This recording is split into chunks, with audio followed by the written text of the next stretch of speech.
Friends, I am Mudita and you are joining Mudita IAS warriors. So class 10 यहाँ पे हम mathematics का सिलेबस 2021 का डिस्कस करने वाले हैं, जो आपका रिवाइज सिलेबस है। CBSE ने ये सिलेबस रिवाइज किया है according to term 1 and term 2।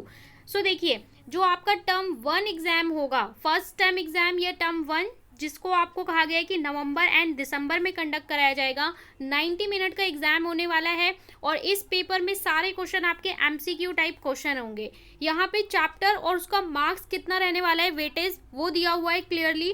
सो हम चैप्टर्स की अगर बात करें, जो हम कैटेगराइज करते हैं मैथमेटिक्स में, तो नंबर सिस्टम आपका दिया जा रहा है 6 मार्क्स, जहाँ पे आपका रियल नंबर आ जाता है चैप्टर 1। एलजेब्रा आपका दिया जा रहा है, एलजेब्रा में आपके 2-3 चैप्टर इंक्लूड हो जाएंगे। यहाँ आपको 10 मार्क्स का दिया जाएगा टर्म 1 में। कोऑर्डिनेट ज्योमेट्री आपको 6 मार्क्स का दिया जाएगा, ज्योमेट्री आपका 6 मार्क्स का, ट्रिग्नोमेट्री भी देखिए कवर कराया जा रहा है 5 मार्क का, यानी ट्रिग्नोमेट्री में आपको बेसिकली आइडेंटिटीज वगैरह करनी है। मेंसुरेशन आपका आएगा 4 मार्क का, आपका 13 चैप्टर है मेंसुरेशन। ट्रिग्नोमेट्री आपका चैप्टर 8 एंड 9 है। और स्टैटिक्स एंड प्रोबेबिलिटी, स्टैट्स आपका चैप्टर 14 है, प्रोबेबिलिटी 15 है। इन दोनों में से आपका सिर्फ 3 मार्क का रखा गया है, यानी कि फर्स्ट टर्म में यहाँ स्टैट्स और प्रोबेबिलिटी से क्वेश्चन आपको कम देखने को मिलेंगे। टोटल मार्क्स आपके हो जाते हैं 40 और 10 मार्क्स दिए जाएंगे इंटरनल असेसमेंट के।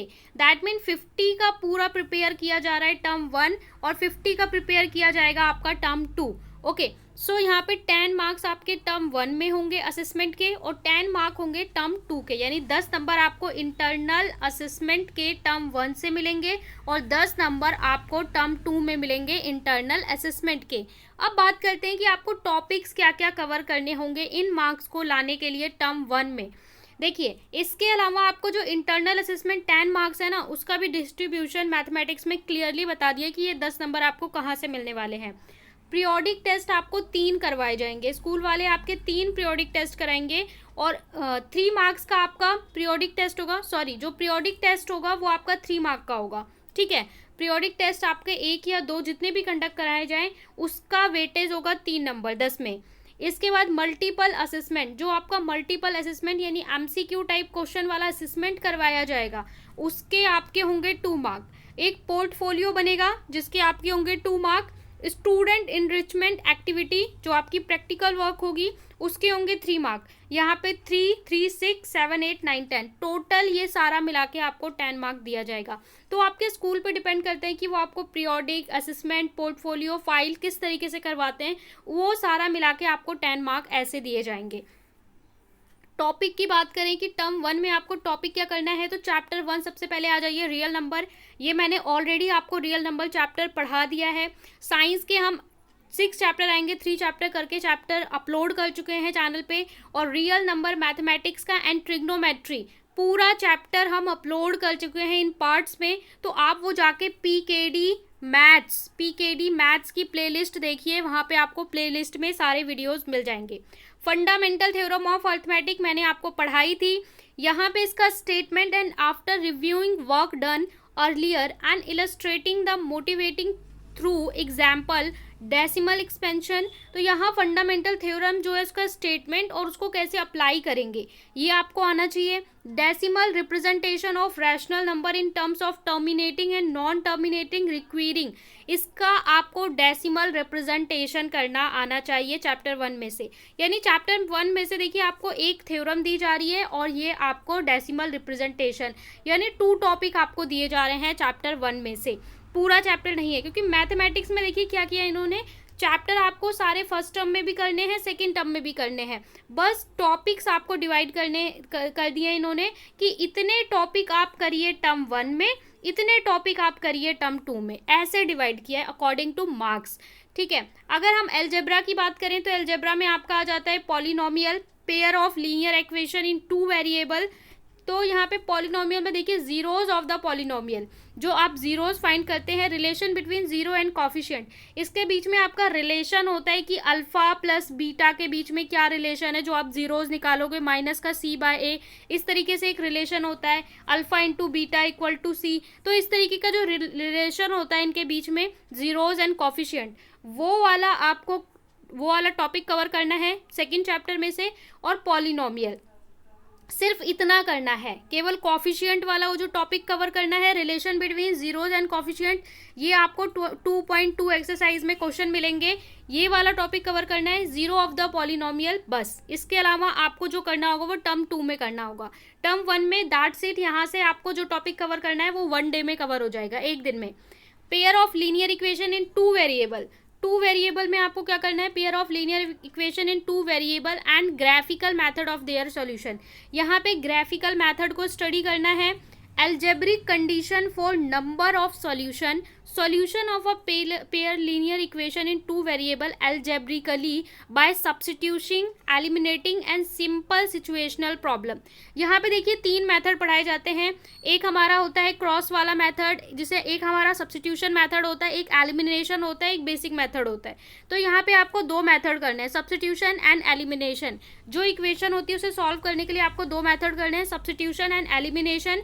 और सिंपल यहाँ पे प्रॉब्लम, सिचुएशन बेस्ड जो प्रॉब्लम होगी जिसे आप इन मेथड से सॉल्व कर सकते हो, वो करना है। Simple problem on equation reduce to linear equation. तो देखिए आपको चैप्टर 3 में से मेजर सारा कुछ टर्म 1 में करना है, यानी 3 चैप्टर में आपको ज़्यादा टाइम लगने वाला है। इसमें आपको सब्स्टिट्यूशन सीखना पड़ेगा, एलिमिनेशन सीखना पड़ेगा, रिड्यूस वाला मेथड सीखना पड़ेगा, और ये पूरा आपको कवर करना है टर्म 1 में। जहाँ चैप्टर 1 में से केवल एक टॉपिक कवर करना है, वहीं चैप्टर 3 में आपको ऑलमोस्ट सब कवर करना है। चैप्टर 4 अगर हम बात करें कोऑर्डिनेट ज्योमेट्री में, अगर हम चैप्टर 4 कोऑर्डिनेट ज्योमेट्री की बात करें तो यहाँ पे है लाइंस इन 2 डायमेंशन। रिव्यू करना है concept of coordinate geometry, graph of linear equation, distance formula, section formula और इंटरनल डिवीजन। ओके, सो यहाँ पे आपको यहाँ पे भी देखिए डिस्टेंस फार्मूला, सेक्शन फार्मूला, 2 फॉर्मूले हैं, दोनों को ही करना है आपको, ठीक है। लाइंस वाले में कोऑर्डिनेट ज्योमेट्री में तो ये आपका हो गया। यहाँ पे आपको चैप्टर 7 मिल जाएगा। इसके बाद अगर हम यूनिट ज्योमेट्री यानी ट्रायंगल्स की बात करें तो ट्रायंगल में यहाँ पे हमारी बहुत सारी थ्योरम है। तो उन थ्योरम में से कौन कौन सी थ्योरम आपको करनी है वो नीचे दिया हुआ है। सबसे पहले definition, example, counter example of similar triangle. Similar triangle की जो बेसिक प्रॉपर्टीज होती है वो आपको पता होनी चाहिए, किस तरीके से सिमिलैरिटी को प्रूव करते हैं, ठीक है। सिमिलैरिटी है क्या, ट्रायंगल की basic property, angle sum triangle, ये सारी जो प्रॉपर्टीज है ये आपको तो पहले रिवाइज होनी चाहिए। अब प्रूफ कौन सा करना है, if a line is drawn parallel to one side of a triangle intersect other 2 side of distinct point, the other 2 side are divide in to same ratio. जो आपका वो रेशो वाला है ट्राइंगल का, तो ये वाली जो थ्योरम है इसका प्रूफ करना है। प्रूफ कैसे करते हो, एग्जाम में प्रूफ आता है तो आपको डायग्राम बनाना पड़ता है, गिवन लिखना पड़ता है, टू प्रूफ लिखना पड़ता है, देन आपको प्रूफ करना पड़ता है। तो इसका आपको कंप्लीट प्रूफ करना है इस थ्योरम का। ओके, ये यहाँ पे क्लियरली दिया हुआ है। इसके बाद यहाँ पे दिया हुआ है second, if the line divide into sides of triangle in same ratio the line is parallel to third side के बराबर होगी।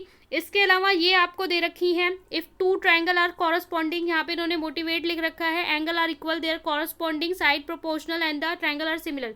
यहाँ पे जो ये आपको थ्योरम्स दे रखी हैं, जो आपको स्टेटमेंट्स दे रखी हैं, या तो इन पे डायरेक्ट क्वेश्चन आता है और या तो इन पे बेस्ड क्वेश्चन आता है। इसी पे बेस्ड जो एक्सरसाइज का क्वेश्चन आता है वो आता है, तो इनको आपको करना ही करना है। यहाँ पे आपके 8 हो गए। इसके अलावा यहाँ पे इसको भी आपको प्रूव करना है, right triangle the square on the hypotenuse equal to the sum of square of other 2 side. ये आपकी पाइथागोरस ही हो गई, इसका स्टेटमेंट पढ़ेंगे तो ये पाइथागोरस ही हो गई, इसका भी प्रूव आपको करना है। ओके, इसके बाद अगर हम ट्रिग्नोमेट्री की बात करें, जो बच्चे ट्रिग्नोमेट्री से डरते हैं, तो इंट्रोडक्शन टू ट्रिग्नोमेट्री आपका चैप्टर 8 हो गया।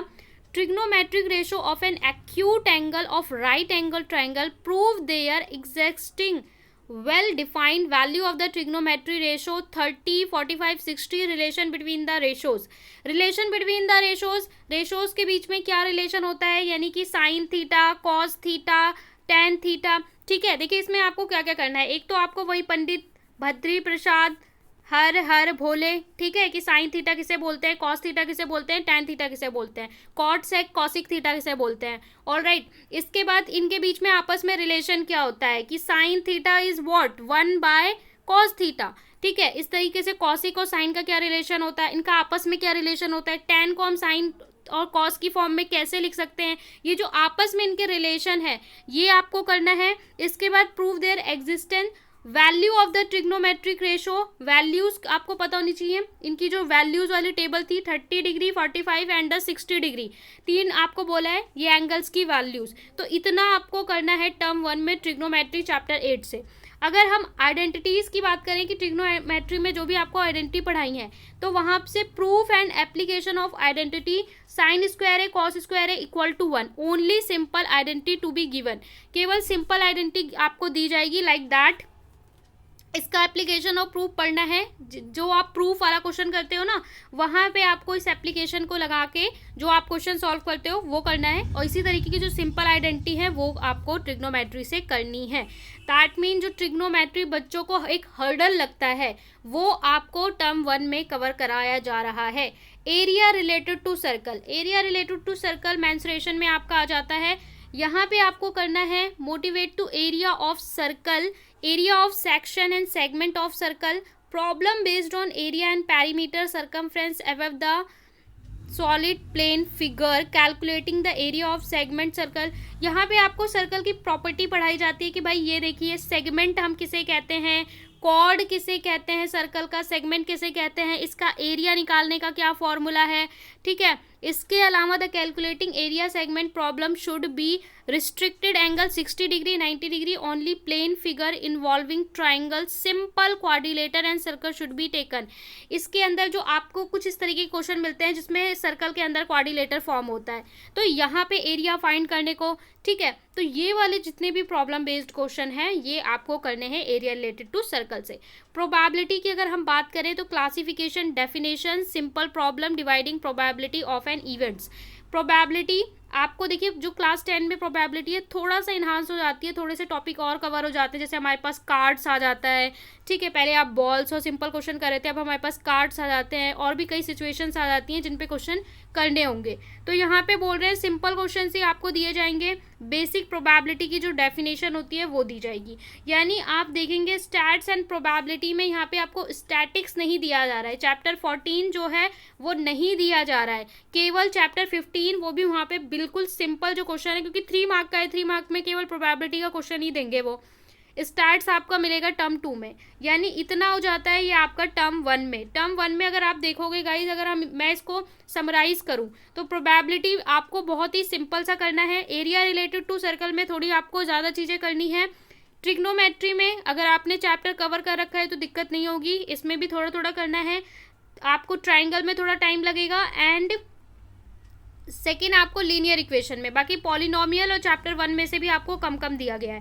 टर्म 1 में आपको ज़्यादा चीज़ें नहीं मिल रही हैं, टॉपिक्स आपको लग रहा होगा कि सारे चैप्टर दे रहे हैं, बट देखोगे तो आप वहाँ पे टर्म कवर किए जा रहे हैं। अब अगर हम देखेंगे टर्म 2 की बात करें, सेकेंड टर्म की, तो यहाँ एल्जेब्रा आपका 10 मार्क्स का हो जाता है, ज्योमेट्री आपकी 9 मार्क्स की हो जाती है, ट्रिग्नोमेट्री आपकी 7 मार्क्स की हो जाती है, मेंसुरेशन 6 मार्क्स का, स्टैट्स एंड प्रोबेबिलिटी 8 मार्क्स का। यानी यहाँ पे स्टैट से क्वेश्चन आएगा। टर्म 1 में स्टैट नहीं था, केवल प्रोबेबिलिटी था, 3 मार्क का था, और ये सारा कवर करके आपका होगा 40 मार्क्स, इंटरनल असेसमेंट 10 मार्क्स, और टोटल मार्क्स होंगे 50 टर्म 2 में भी, ठीक है। वेटेज कम या ज़्यादा किया जा सकता है अकॉर्डिंग टू द सिचुएशन। अब यहाँ पे हमारा जब यहाँ पे आएगा ना क्वाड्रेटिक इक्वेशन वाला चैप्टर आएगा, तो यहाँ पे देखिए ये वाला आपका standard form of the equation और इसके solution, factorization, quadratic formula, relation between, discrimination root, इसके बाद सिचुएशनल प्रॉब्लम, मतलब सारी चीज़ें आपको क्वाड्रेटिक इक्वेशन वाले चैप्टर में सारी चीज़ें करनी है। इसके बाद अर्थमेटिक प्रोग्रेशन, ये आपको टर्म 2 में दिया जा रहा है, एपी जो मैंने आपको शुरू करवाया था एपी। यहाँ पे आपको स्टडिंग अर्थमेटिक nth टर्म आपका, ठीक है, जो हम nth टर्म का फॉर्मूला लिखते हैं, उसके बाद सम ऑफ nth टर्म जो फॉर्मूला है वो आपका आएगा।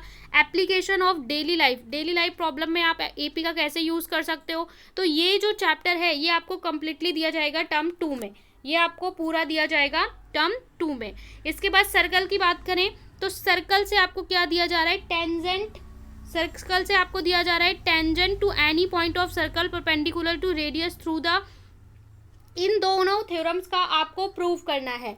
ठीक है। यहाँ पे आपको दो प्रूफ करना है, tangent to circle at point of contact. यहाँ पे आपको टेंजेंट के ऊपर दो थ्योरम है वो आपको पढ़नी होगी। जैसे सर्कल को टच करके जो लाइन जाती है उसको हम टेंजेंट कहते हैं।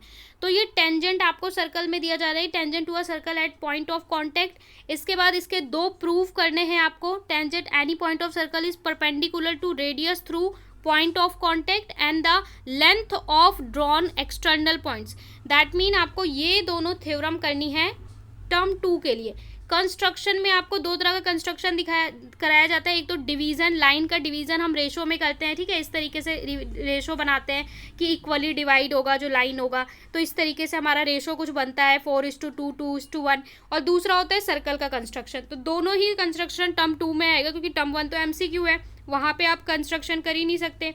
इसके बाद ट्रिग्नोमेट्री में देखिए, ट्रिग्नोमेट्री में जो आपका चैप्टर 8 था वो टर्म 1 में रखा था, और यहाँ पे सम एप्लीकेशन ऑफ ट्रिग्नोमेट्री, यानी कि जो आपका चैप्टर 9 है जहाँ पे आप एप्लीकेशन करते हो, हाइट एंड डिस्टेंस, एंगल को लेके क्वेश्चन सॉल्व करते हो, डिप्रेशन, एलिवेशन, तो ये सारा जो प्रैक्टिकल क्वेश्चन होते हैं ये आपके चैप्टर 9 वाला टर्म 2 में आएगा। सरफेस एरिया एंड वॉल्यूम जो आपका चैप्टर 13 हो जाता है, ये भी आपका टर्म 2 में आएगा, सरफेस एरिया एंड वॉल्यूम। इसके बाद देखिए यहाँ पे आपको जितनी भी शेप्स हैं, 3D स्ट्रक्चर की शेप्स हैं, वो सारी आपके आएंगी, cube, cuboid, sphere, hemisphere, right circle, cylinder, ठीक है। और इन सब पे बेस्ड जो सिचुएशनल प्रॉब्लम आती है कि आपके पास टॉय है, इसके ऊपर आपने एक क्यूबिकल है, इसके ऊपर एक कोनिक लगा दिया है, तो टोटल सरफेस एरिया फाइंड करिए। इस तरह की जो प्रॉब्लम्स आती हैं वो सारी कंबाइंड सिचुएशनल प्रॉब्लम जो है ये आपको टर्म 2 में दिया जाएगा। स्टैटिक्स में मीन, मीडियन, मोव्ड और grouped data, mean by defined, तो ये भी आपका टर्म 2 में दिया जाएगा। तो आप ये देखेंगे कि जो मेजर पार्ट है वो टर्म 2 में कवर किया जा रहा है। टर्म 1 में आपको चीज़ें थोड़ी थोड़ी दी जा रही हैं और कम चैप्टर कवर कराए जा रहे हैं।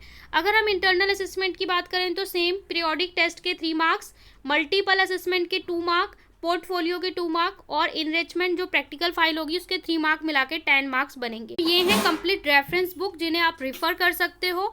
और ये पूरा मैथ्स का सिलेबस है, साइंस का सिलेबस ऑलरेडी अपलोड कर दिया गया है, चैप्टर्स अपलोड है। आप चैनल को सब्सक्राइब करें और बेल आइकन ज़रूर प्रेस कर दें, जिससे आपकी टर्म 1 की जो प्रॉब्लम है सारी सॉल्व हो जाए और सारे MCQ बेस्ड क्वेश्चन भी आपको चैनल पे कराए जाएंगे।